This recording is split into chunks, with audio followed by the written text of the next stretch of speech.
Bom, pessoal, obrigado a todos, obrigado Denise, Alan, professor, Raquel. Pessoal, eu queria começar primeiro agradecendo a ser o último a falar, né? Porque a gente sempre aprende muito, né? antes de chegar a nossa vez, mas eu queria começar dizendo como é que eu cheguei até aqui. Em 2013, né, época da Jornada de Junho, havia uma organização esquisita, né, naqueles movimentos orgânicos, populares, espontâneos, né, que apareciam na sociedade brasileira. E naquele momento não estava claro para muita gente, para mim certamente não estava, como é que aquela organicidade se dava.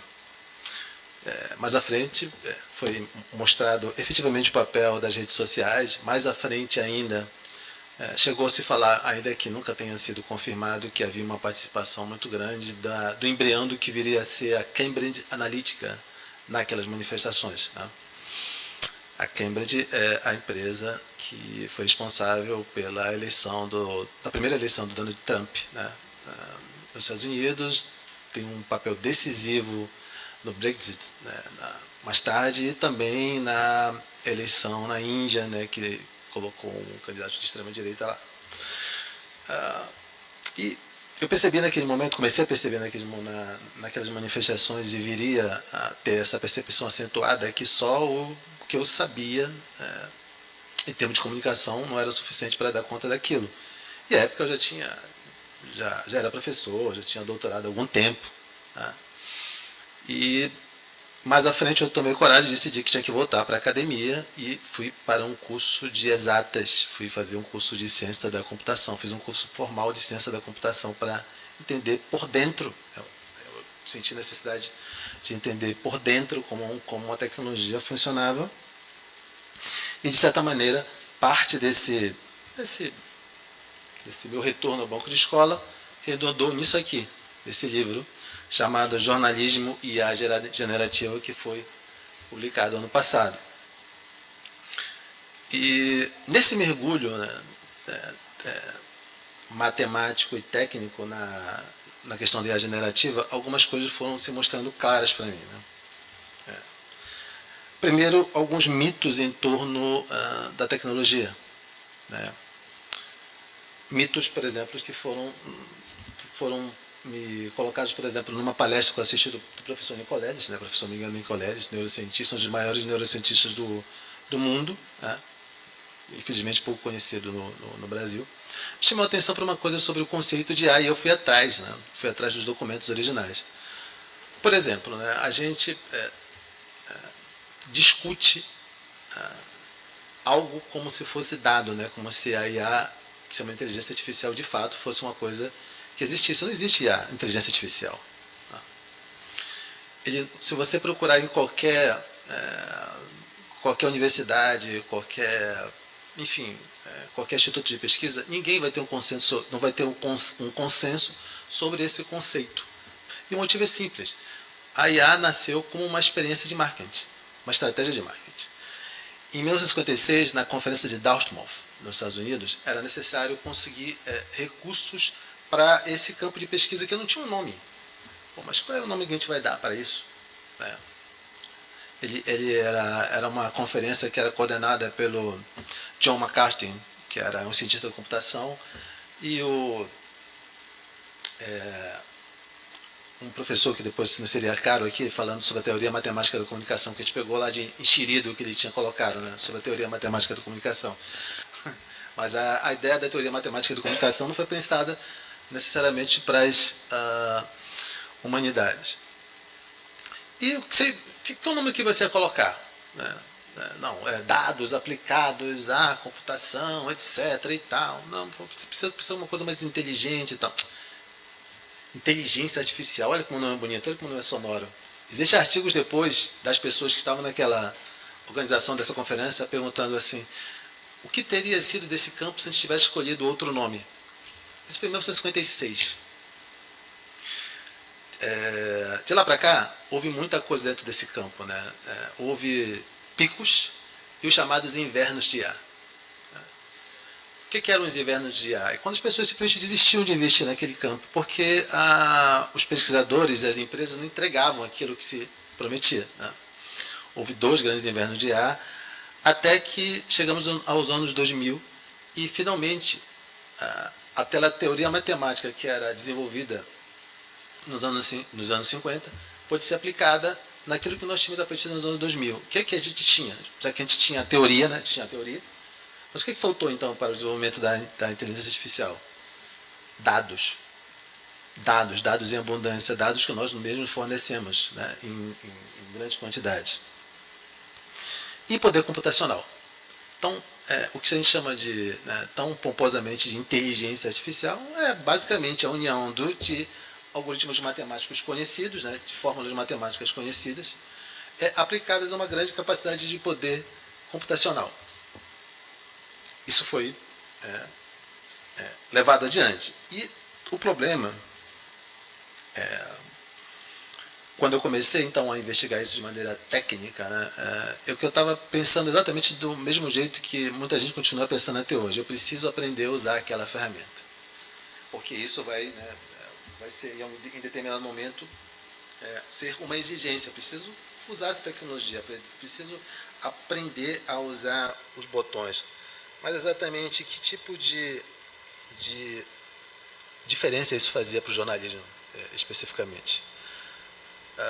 Se a gente voltar no tempo, na tradição jornalística, toda a tecnologia de comunicação foi em algum momento utilizada pelo jornalismo, foi absorvida por ele. E toda a tecnologia sempre era vendida como algo que acabaria com o jornalismo. Né? Mas a gente começa a fazer essa união entre jornalismo e tecnologia desde a prensa, né, de Gutenberg, né, invenção erradamente atribuída a Gutenberg. 300 anos antes a China já tinha inventado a prensa. Mas, enfim, a gente fez isso. Depois houve o telex, a união do jornalismo com o telex, depois com o telefone, depois com o cinema, depois com a TV, depois com a rádio. Sempre houve essa união. Isso não está correndo de maneira diferente agora. A diferença, não apenas para o jornalismo, mas como para qualquer grande outra área do saber, é que pela primeira vez na história da humanidade, a tecnologia está ameaçando as chamadas profissões ditas intelectuais. A substituição de mão de obra não se dá apenas naquelas funções de baixa qualificação. Ela ameaça todos os campos do saber.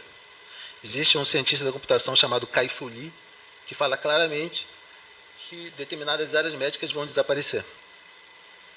Não teria sentido isso, né, serem continuar sendo desenvolvidas por humanos apenas, né, ou prioritariamente por humanos. Se alguém duvida do poder de desaparecimento de funções de empregos pela tecnologia, basta olhar para as agências bancárias. Ou basta olhar para os caixas de supermercado. Você tem pessoas agora te treinando para demiti-las no futuro no uso daquelas máquinas. Ou seja, você está usando ferramentas. Motorista de ônibus. No final do ano passado, algumas empresas no sul dos Estados Unidos passaram a usar caminhões para fazer o transporte de costa a costa, né? Caminhões autônomos. 2.500, pelo menos, numa única empresa. Se você multiplicar por 5, que é o número médio de uma família, você tem um impacto aí, né, dessas de 2.500 por 5 em determinadas famílias em cidades norte-americanas. Sem falar de outros impactos que isso causa. Né? Nos meus estudos, eu investiguei como, afinal de contas, o GPT foi treinado, né, como é que vieram os dados. Né? E o que eu investiguei são dados públicos. Né?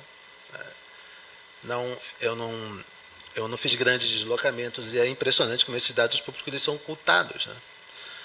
A Time, por exemplo, publicou uma matéria dizendo que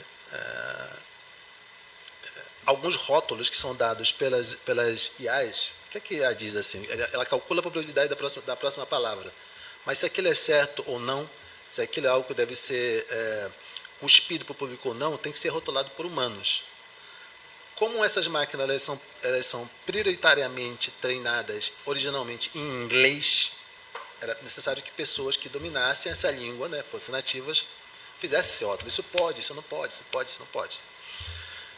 Então eles recorreram a indianos e africanos que falavam inglês, né, e eles faziam essas rotulagens. A maioria trabalhando em condições subhumanas, trabalhando ganhando menos de $0,25 por hora, e esse trabalho fez com que alguns deles tivessem problemas psicológicos graves, né? A máquina rotulava, por exemplo, criava uma outra máquina, criava várias palavras e frases que seriam condenadas se viesse a público, e alguém tinha que rotular dizendo: isso pode, aquilo ali pode, isso não pode. Coisas como, e era exatamente uma das informações que são trazidas pela essa edição da Time: olha, tem um homem transando com uma criança de 4 anos. A pessoa tinha que rotular dizendo: não, isso aqui não pode. Agora imagine várias destes tipos de atrocidade sendo dita para as pessoas, e essas pessoas dizendo que não. Algumas pessoas têm problemas psicológicos graves. Houve casos ainda carentes de confirmação de suicídio. Esse é um dado, né? O outro dado é que essas LLMs consomem uma enorme quantidade de energia. Água, luz. Existem comunidades nos Estados Unidos que já estão com um problema de fornecimento de energia. Data centers foram instalados no Chile, por exemplo, e há problemas de escassez hídrica. Eles contribuem enormemente para o aquecimento global. Tudo isso para que a gente diga, por favor, para o GPT, por exemplo, e para qualquer outro tipo de modelo. Isso não é uma mágica, como parece, né? E aí eu critico até coisas fofinhas, como os dados estão nas nuvens. Não, os dados estão em gigantescos data centers espalhados, né, pelo mundo, e a gente não sabe exatamente quais, e aí é fundamental a questão da regulamentação dentro de uma universidade e no mundo, porque essas tecnologias funcionam sem nenhum tipo de regulamentação no mundo. E aí tem uma outra questão, que é a insistência em determinados métodos, né? Disse que é possível que com o uso da inteligência artificial a gente consiga reduzir determinados problemas climáticos, mas parece que isso não está no horizonte, né? Por exemplo, agora mesmo a Meta está pretendendo construir o maior data center do mundo, né? O maior data center do mundo. Vai ficar lá em Louisiana, nos Estados Unidos. Perdão.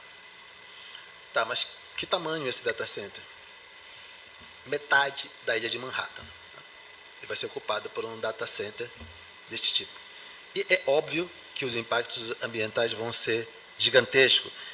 O investimento em 5 anos está avaliado entre 10 e 30 bilhões de dólares só na construção desse data center. Há outras questões que deixam de ser discutidas quando há necessidade de você fazer essa aplicação no jornalismo, né? Essa tecnologia ela atravessa a forma como os nossos futuros jornalistas percebem o mundo. Você vê uma página em Word e às vezes você está redigindo alguma coisa e vem uma faixa vermelha embaixo de uma palavra dizendo assim: está errado. Não, peraí, Word, eu estou certo, você que está errado, né? Você consegue discutir isso. Por que você consegue discutir isso? Porque você foi alfabetizado independentemente do Word. Só que o que a gente vê hoje são jornalistas que não sabem pontuar, jornalistas que delegam o seu texto sem nenhum tipo de pudor às máquinas, ou seja, eles estão desaprendendo, eles estão entregando uma habilidade que levou muito tempo a ser adquirida. Isso é um problema. Isso é um problema de gestão, né? E não apenas da universidade. Um outro problema de gestão bom, depois de tudo isso aqui que eu disse para vocês, o que as máquinas fazem, a picaretagem, que é o próprio conceito, e, infelizmente, eu sei muitas dessas coisas porque me dediquei a estudar, tanto do ponto de vista da investigação, quanto do ponto de vista da matemática, para quem, né, não gosta muito dessas coisinhas, é que as pessoas não pensam nas consequências que isso vai poder ter no problema da adoção disso. Você vai adotar uma tecnologia, tem algumas consequências para você. Se ela não der certo, alguém aí lembra da TV de plasma? Você deve adotar uma tecnologia só porque ela apareceu? Alguém lembra dos anos 90, quando se começou a utilizar aqueles bonequinhos digitais em programas como Fantástico e tal? Todo apresentador aparecia um bonequinho, né? Em 3D do lado, aquilo encheu o saco. Não, por que você está usando? Porque eu posso, porque a tecnologia me permite. Aquilo encheu o saco. A gente está discutindo seriamente, olha, é muito fácil gerar essas imagens aqui em IA, mas a gente deve continuar fazendo isso. Fora a geopolítica, né? O Brasil agora está fazendo uma campanha para vamos atrair data centers. Tá, beleza. E os impactos ambientais? O pessoal do Ceará sabe disso? Que pode ter impactos ambientais que são violentos. Então, a questão da adoção de uma tecnologia de IA dentro de uma redação vai implicar em determinadas coisas, né? Uma certa obsolescência intelectual dos seus profissionais no longo prazo, se nada for pensado de maneira objetiva. Respostas que você vai ter que dar à sociedade do tipo, por que você está usando uma tecnologia que destrói o meio ambiente? Por que você está usando uma tecnologia que usa trabalho escravo? Por que você está usando uma tecnologia que nos coloca ou que aumenta a nossa insegurança digital em relação aos grandes players do mundo da tecnologia? Só tem 3 países que têm segurança, que têm soberania digital no mundo, né? Rússia, China e Estados Unidos. Tá. A gente vai, então, colocar todos os nossos ovos num único cesto. A ausência, por exemplo, de aprofundamento de matérias como história, que é fundamental para entender o que está acontecendo, geopolítica, né? E determinadas matérias mais técnicas, desde estatística, uma linguagem de programação, pressupõe a seguinte pergunta do tipo: nós aqui numa universidade como essa devemos investir nessa tecnologia para investir para os nossos alunos sem saber se vamos conseguir garantir ali que ela se mantenha? A UERJ, assim como outras instituições públicas do Brasil, usa o Google, certo? Mas tá, e se o Google não quiser mais fornecer o serviço? Qual é a alternativa? Todo mundo diz, vamos usar a nuvem do Google. Vocês já leram os termos do Google? A gente pode descontinuar se você estiver usando de graça, mas o Brasil não tem nenhuma segurança quanto a isso. Então, se você é dono de uma empresa jornalística, a menor das suas preocupações é fazer com que o seu profissional aprenda a usar aquela ou aquela tecnologia, porque isso você aprende um dia. Então, já vou aprender a botão aqui. Vou usar a API da GPT. GPT 5, 4, 6, não sei o quê. Daí o DeepSeek, né, usa uma tecnologia chamada de destilação. Eu aprendi como fazer isso num modelo menor. Estou ameaçando o GPT, entre outras coisas, porque DeepSeek quer dizer uma coisa. Isso é insustentável, né? Isso é uma bolha que vai explodir. Não é que uma questão só de se vai explodir. É quando. A OpenAI não dá lucro. Simplesmente não dá lucro. Mas continua arrecadando dinheiro. Você teve uma receita de 42 bilhões, só que o custo foi de 1 trilhão. E em algum momento isso vai explodir. Né? Isso é um consenso, tanto entre quem investiga a inteligência artificial do ponto de vista de administração, do ponto de vista técnico-matemático e dos economistas. Tá? Alguém tem que se perguntar por que o Gerardo Soros tirou todo o dinheiro dele das empresas de tecnologia. E isso acontecendo, um estouro de IA num nível talvez mais forte do que foi em 2008, parecido com o que foi em 2029, num mundo nuclearizado e disputando essas tecnologias em cenário global. E isso que envolve tanto os chips que são feitos em Taiwan, quanto o cobalto que é extraído do Congo e que é mantido em guerra civil justamente por causa disso, por causa desse processo. Os jornais estão preparando suas audiências para isso, estão fazendo com que as pessoas entendam, para além do hype, para além do apertar de botões, estão preparando, mais do que isso, estão preparando os seus profissionais para a capacidade de ver isso com clareza, intelectualmente falando. Eu não sou otimista em relação a isso, mas eu acho que o trabalho de denúncia crítica pode talvez mitigar alguns danos no futuro.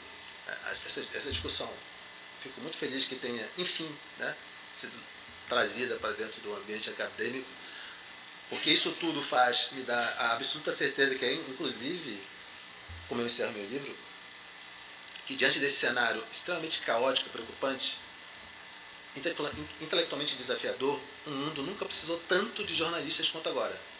Mas não qualquer jornalista. Era isso, pessoal.